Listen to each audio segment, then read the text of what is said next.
Hello guys, good morning. Andito po tayo ngayon sa Bian Transport sa garahe.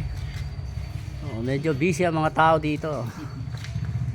Ito nga pala si Manoy Kadag ng Bian Transport, ang magiting na mandirigmang biyahero. Ayan. Ayan na.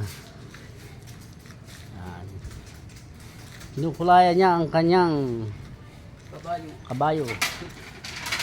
At siyempre, shout out kay Boss Rico, ang kanyang mga alaga. Guys, baka gusto niyo mga pagkain ng may mga alaga kayo diyang snake. Ito yung pambenta niya guys.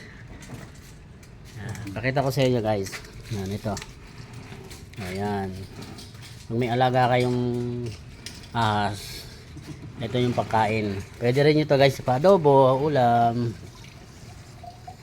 Diba? Madami to. Wala na. Ito guys, dami Yan, ito lang. Bili lang kayo. PM lang kayo sa akin guys pagka gusto nyo to. Magkano nga isa nito, Boss Rico? 20. 20 lang, murang-mura ano talaga niya to, pambenta.